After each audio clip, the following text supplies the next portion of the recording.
Yo, what's up guys, welcome back to the channel. A lot of news to go over today. I'm sure you all saw yesterday that Battlefield 6 is set to be revealed tomorrow on the 24th of July. I will of course be live streaming and giving my reactions, going over all of the information that we get out of that event here on the channel, so make sure you guys are here. I totally understand if people just want to watch it by themselves. If you want to come by afterwards and check out what's new, then feel free to do so. But today, leading up to that reveal, we've gotten a bunch of new information. So there is a rumoured release date for the game which seems to have leaked out.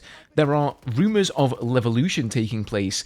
And then it sounds like EA are pretty much throwing everything but the kitchen sink at this big reveal event, which is of course taking place on the 29th, the 30th, and the 31st of July, with rumours that content creators are being paid some of the largest sums of money they've ever seen. So plenty to cover today, so strap yourselves in, grab yourself a drink. As always, if you enjoy the content on the channel, maybe consider subscribing to stay up to date with everything Battlefield. I'm of course going to be covering everything around the reveal. I'm going to be playing the open beta, streaming the heck out of that, making a bunch of videos. And as always guys, thank you for the ongoing support here. Really couldn't do it without you. So before we get into the actual video, let me just show you this teaser. DICE has just dropped this over on Twitter. Obviously, they're hyping things up here before the game releases tomorrow.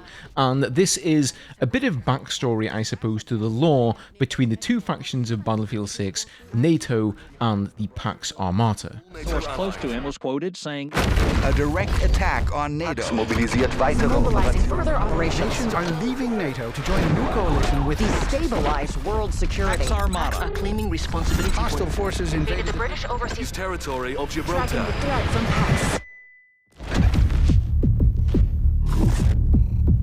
So I'll link that for you guys down below if anybody wants to watch it without me talking over the top.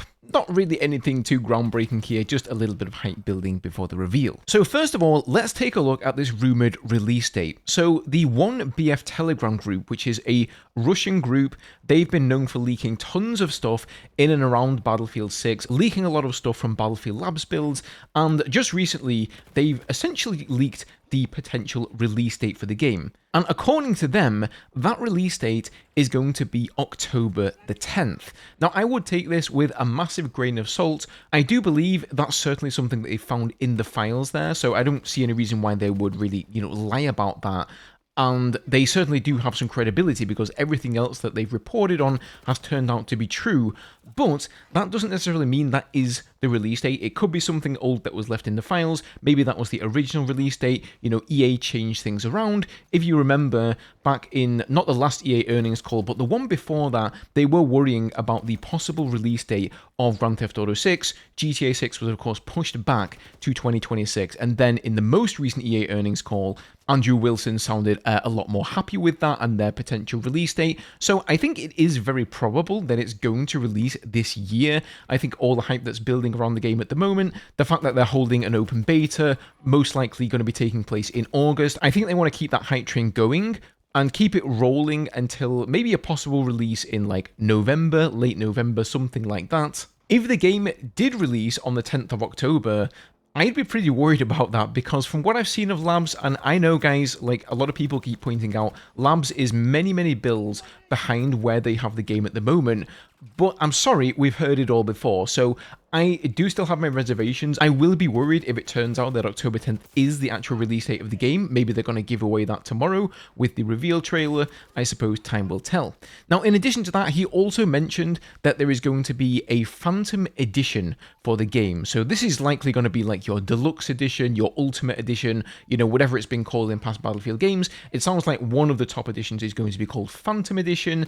No information on exactly what that entails, what that contains, but you can be sure it's probably going to cost more than the regular one. Now, since then, we've also seen a second leak with the same release date. So this is another article, again, over on Insider Gaming, and he says, the news comes from data miner Bilbilkun, who has a history of leaking unannounced information before its official launch by examining behind-the-scenes code and information, so sniffing JSON files. His methods have made him extremely reliable when it comes to leaking information. The report reveals that Battlefield 6 will release on October the 10th with a planned beta coming in August. So that again would lend more credibility to the aforementioned leak. He seems to obviously have found the same references to that particular date. But again, whether or not EA are still going with that date, whether it's old information, and for whatever reason it was left in some of the files, I guess we'll have to wait and see until, well, at least the reveal tomorrow. Now, on the topic of how much Battlefield 6 is going to cost, he does say here, one downside of the news though, is that according to the report, Battlefield 6 will cost players €80, but it's unclear on what that will translate to in dollars. Black Ops 6 is €80, but it's $70, for example. So I can't say this comes as a massive surprise. The industry in general seems to be shifting towards the $80 price tag there for games. You know, Nintendo have kind of paved the way in that regard, and it doesn't surprise me at all, to be honest with you, to see EA following suit. Okay, moving on, let's talk a little bit about the possibility of Levolution. So for those of you who saw the little teaser from DICE yesterday, they were showing one of the new maps.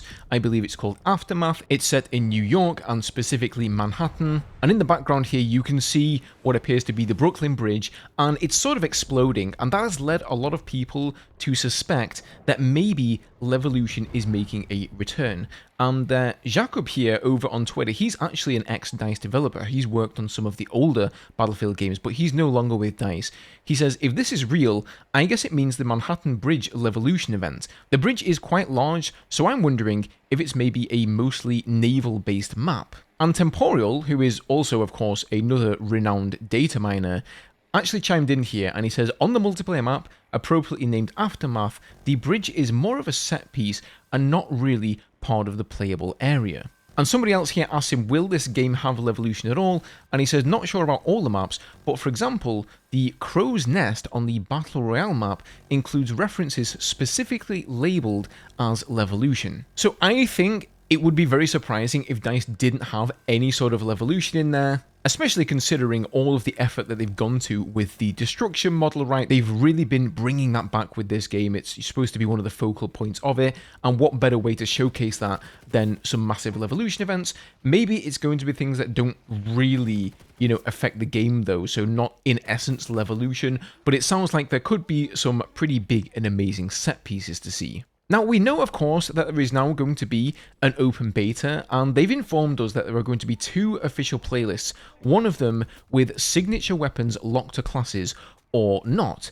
And a lot of people have been wondering how exactly this is going to work, you know, which weapons are going to be locked to which classes, and I've always assumed that the weapons that they have as signature weapons for the classes at the moment, those weapons in the locked playlist will simply be locked to those classes. But what about then the other weapons? What about the DMRs? What about the shotguns? What about the carbines? Are those still going to be universal, even if they're in the locked weapons playlist, or have they decided to like divvy them out between the 4 classes? And Enders asked this exact question as well on Twitter, and he actually got a reply from none other than Mr. David Serland himself, and he simply said, correct.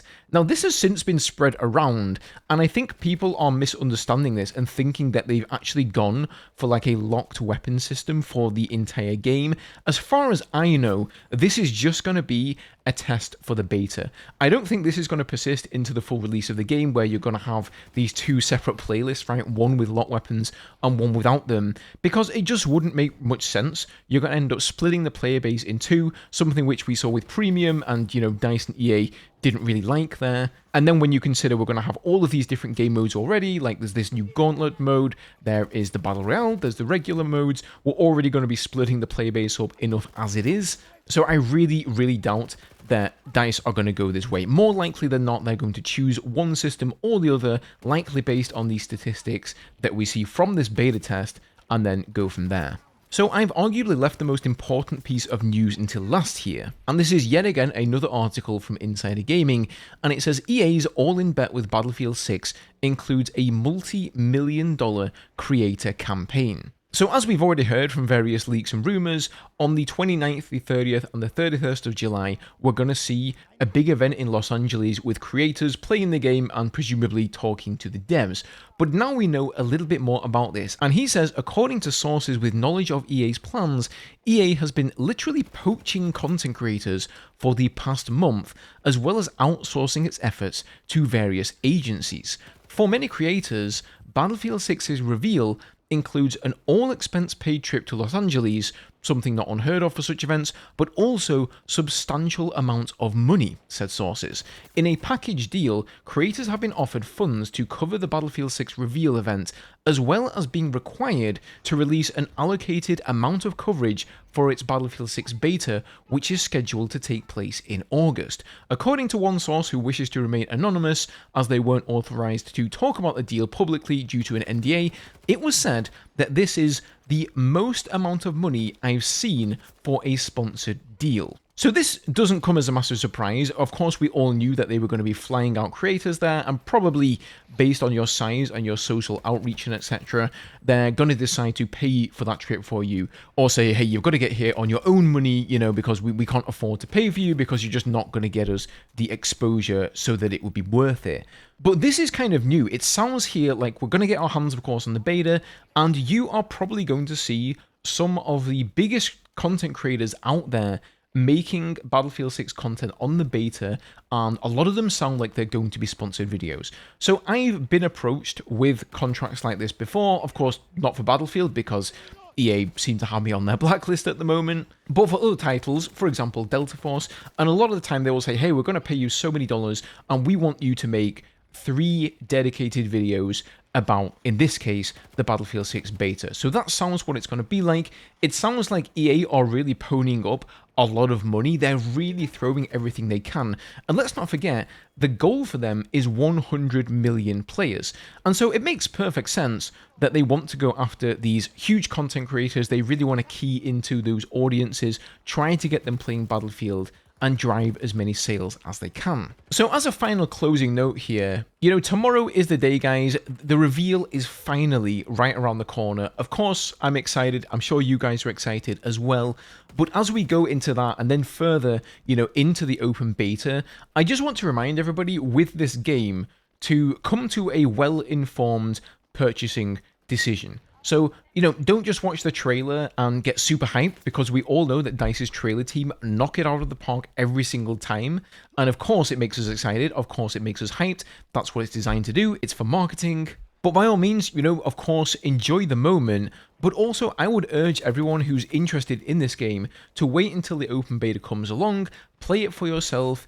If you enjoy watching content creators and you want to get their takes on it, just bear that in mind. There are going to be a lot of big content creators around who are making sponsored videos. Now, that's not to say that just because it's a sponsored video, those content creators aren't going to be honest and authentic with their content. I very much doubt EA are going to put anything in the contract that stipulates that they're not allowed to say negative things about the game, but you've always got to bear in mind that those content creators, especially if they want to cover the game going forward, don't want to rock the boat too much, right? If you want to keep working with the company, maybe get more, you know, sponsored deals in the future, especially ones that sound like they're paying you more than you've ever received for a sponsored deal before, then that is going to form some sort of a bias in your head. So my advice to you would be go and watch your favorite creators. You know, don't just watch one video, watch a bunch of videos. You know, gather as much information as you can. Like I say, play the open beta for yourself. That's the most important thing clearly here. And then, you know, based on all of that, make a decision on whether you want to purchase the game or not. Even better, probably just wait for the actual release of the game and see what the reviews look like then. I, of course, will be covering the beta. I'll be streaming it here on the channel. I'll be giving you guys all of my thoughts on that, both good and bad. I can tell you that I'm not involved with EA at all. Like, they've not reached out to me at all. I'm not going to be doing anything for them, so everything I say, as normal here on the channel, is just simply going to be my raw thoughts and opinions. That's how I always give it to you guys, the good, the bad, and the ugly. And so if you want to check any of that out, you're more than welcome. Hitting the subscribe button is always appreciated. I'd love to hear your thoughts about everything that we covered in today's video. I hope you guys are excited for tomorrow. I certainly am. Hopefully I'll see some of you guys here on the channel. So have a fantastic day, and I'll see you then, guys.